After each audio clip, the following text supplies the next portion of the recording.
Bon dia tout le monde et bienvenue pour une nouvelle vidéo au Portugal. Pour ceux qui tombent par hasard sur cette vidéo, sachez que je suis au Portugal pour quelques jours et je vous partage l'exclusivité de mes découvertes, de mes aventures ici au nord du Portugal. On a déjà fait Guimarães, Braga, hier on a fait Viana do Castelo. Alors du coup, on continue notre chemin sur la côte portugaise du nord. On descend encore un petit peu en direction de Porto. On arrive du coup gentiment à Porto. On s'arrête juste dans une grande ville également du nord du Portugal, de la côte nord portugaise. Elle s'appelle Póvoa do Varzim, ou Póvoa do Varzim en portugais. Et du coup, aujourd'hui, le planning, on va pas faire très long, je pense. On va surtout voir un petit peu le centre-ville de la ville de Póvoa. Après, on va aller se rendre à la plage pour ces plages très très connues. Et on va sûrement aller du côté de Vila do Conde, qui c'est juste à côté de la ville. Et donc, là, on se retrouve devant l'église de la ville. Très jolie église avec cette architecture typique des églises portugaises. Ensuite après on va descendre au centre-ville et à la plage, mais avant d'entamer ce chemin, on va commencer par déguster une petite pâtisserie portugaise. Vous avez compris qu'il y a pas mal de bonnes pâtisseries portugaises. Et là, c'est pas une boule de Berlin, c'est une bien plus connue. C'est un pastel de nata. Je pense que beaucoup d'entre vous en ont déjà vu, entendu parler, mangé peut-être. C'est une pâtisserie très très répandue partout au Portugal et même à l'étranger. On en trouve vraiment partout. Alors c'est quoi, pour ceux qui quand même qui ne savent pas, hein, c'est une petite pâtisserie comme ça, ronde, avec une petite pâte feuilletée et une crème jaune à l'intérieur. Et celle-là, elle est un peu spéciale car elle a du chocolat. Alors c'est ça qui a éveillé ma curiosité. C'est le chocolat parce que, alors je n'ai jamais mangé, hein. Franchement je savais que ça existait déjà, je savais déjà que ça existait mais je n'avais jamais mangé. Normalement la traditionnelle c'est la même sans le chocolat.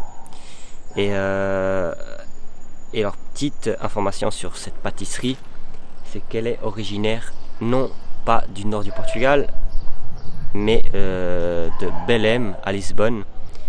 Et ce qui est marrant c'est que si on va là-bas à Belém, ça s'appelle pas un pastel de nata, mais un pastel de Belém, ou un pastel de Belém en portugais.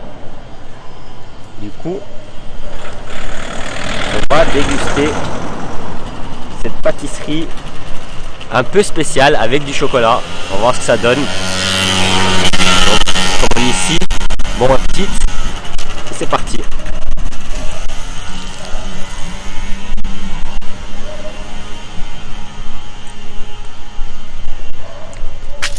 Ouais, c'est bon, mais le chocolat, on ne sent pas trop.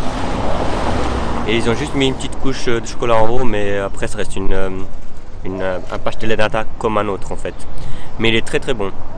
Alors je sais pas si c'est psychologique, mais quand j'en mange un au Portugal, j'ai toujours l'impression qu'il est meilleur qu'à l'étranger quand j'en mange à l'étranger. La pâte elle est plus fine, la pâte elle est très très fine. Il est très très bon.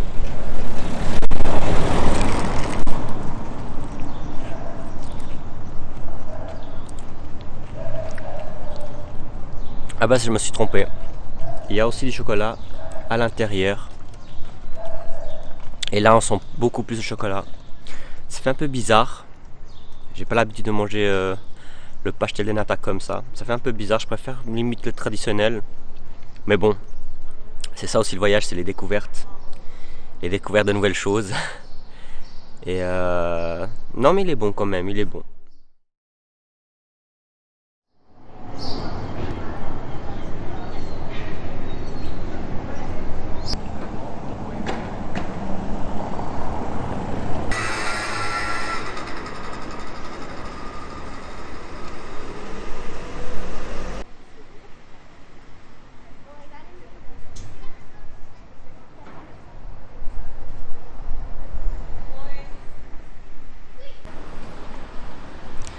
Alors il fait plus autant chaud aujourd'hui, ce qui va nous faciliter notre marche.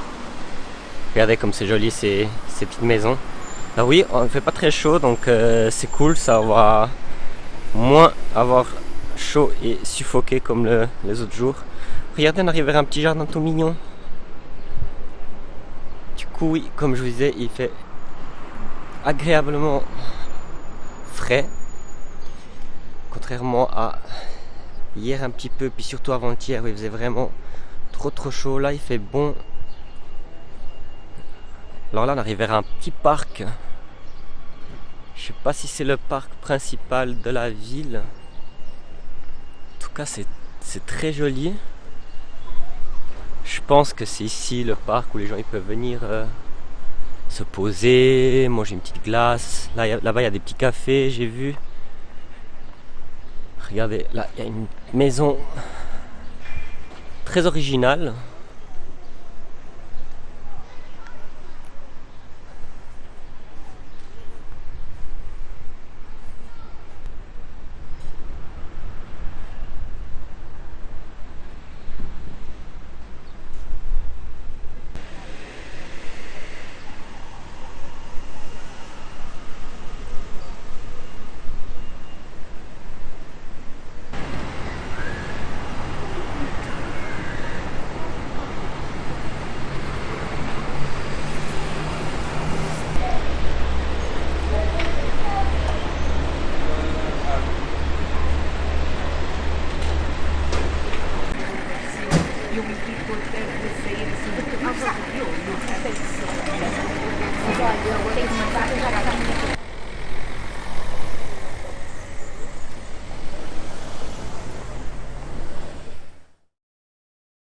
Alors on rentre dans ces petites ruelles où on voit c'est pas mal fréquenté. Alors il y a des petits magasins partout, des petits bistrots il me semble. C'est très fréquenté en tout cas. Mais c'est tout à fait charmant quand même.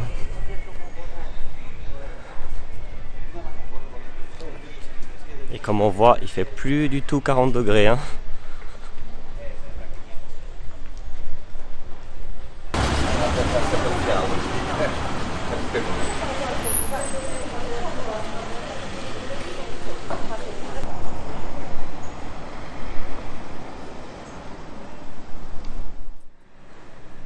Alors ça y est, on arrive à la plage.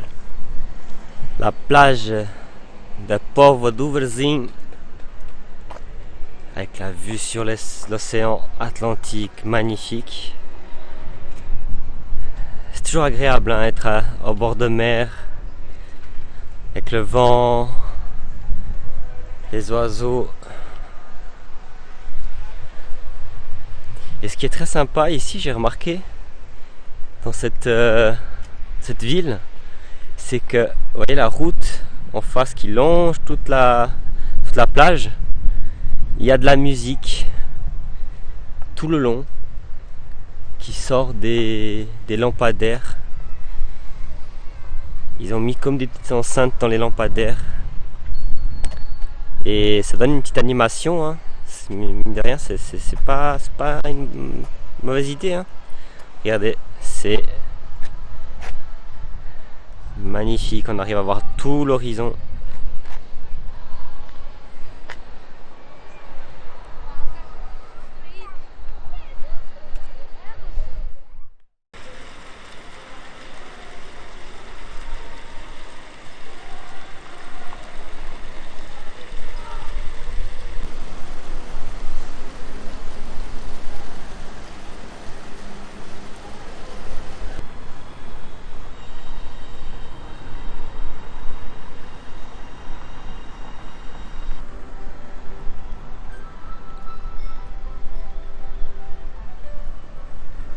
Alors on va gentiment se diriger vers la ville voisine, comme je vous avais dit au début de vidéo. Vila do Conde, ça s'appelle Vila do Conde en portugais.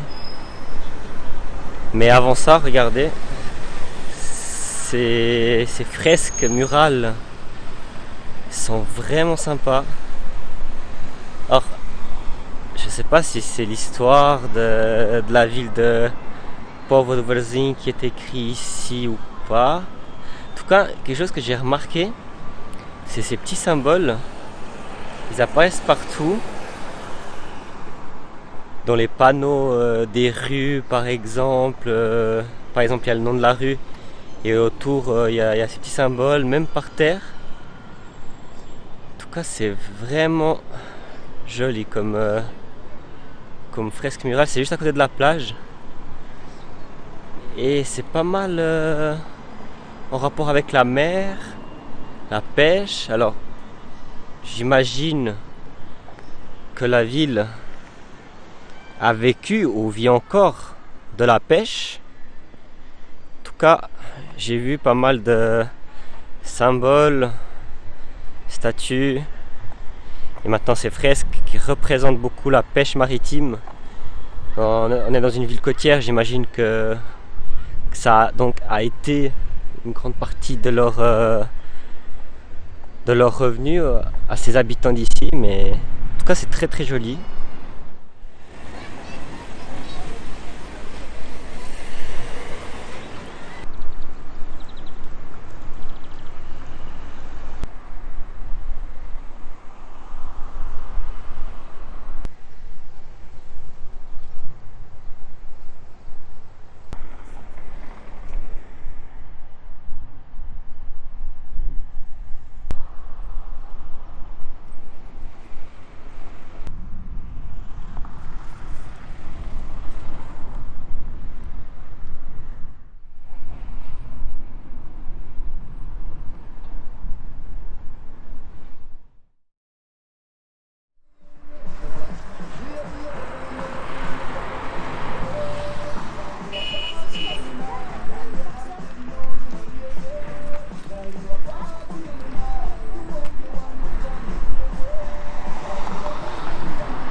Alors les amis, on arrive de l'autre côté du port, dans la ville voisine, ville d'Oukhand. J'étais venu justement exprès pour cette plage, car je l'avais vue au loin. Elle est très très très jolie. Limite, franchement, je préfère celle-ci à la plage voisine où c'était très touristique. Hein. Ici, c'est beaucoup plus... on ressent plus ce côté naturel avec les rochers. Alors c'est peut-être plus dangereux pour se baigner. Mais en tout cas, elle est très très jolie. Et on va avoir l'occasion, là je vois comme une église. On va aller voir ce que c'est. Mais en tout cas, ça fait du bien de marcher au bord de cette plage. C'est très très apaisant.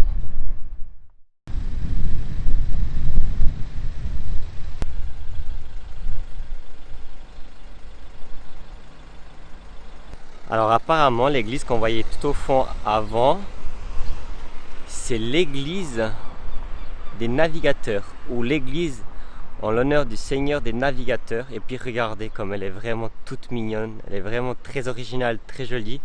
Elle est en forme de barque, avec devant où il y a la croix. On pourrait penser au mât du bateau. Je ne sais pas si c'est comme ça qu'on dit, mais en tout cas elle est très très originale, très jolie comme église.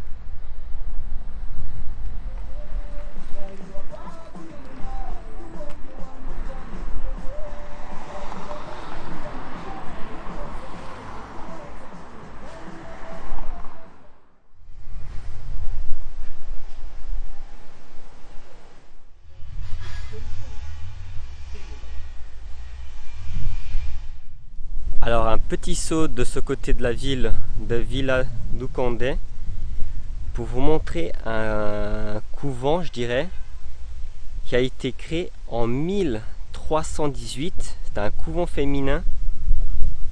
Et ce qui est intéressant avec ce couvent, ce que je trouve intéressant avec ce couvent, c'est que vous voyez ces espèces d'arcs en pierre, eh bien ils viennent depuis le début de la ville, en tout cas depuis l'entrée de la ville dans une des entrées de la ville via l'autoroute. Donc c'est plus de, moi je dirais déjà en tout cas plus de 1 voire 2 km, hein. Et ça traverse toute la ville comme ça et ça vient s'arrêter ici dans ce couvent, donc qui est vieux depuis 1318. Et ce qui est intéressant aussi, c'est qu'on a une vue sublime sur toute la ville de Vila do Conde. Regardez comme c'est pas superbe.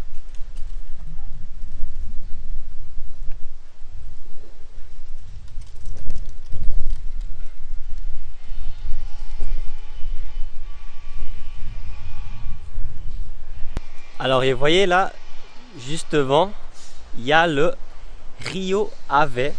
Le petit fun fact, le club de football de la ville de Vila do Conde. Alors c'est pas le FC Vila do Conde, c'est il s'appelle Rio Ave. Donc le nom du club porte le nom du fleuve qui traverse la ville ou qui passe à côté de la ville en tout cas. C'est très intéressant. En tout cas la vue elle est vraiment sublime. Alors, il fait pas, le ciel n'est pas très dégagé, c'est dommage. Mais on a vraiment la vue sur toute la ville.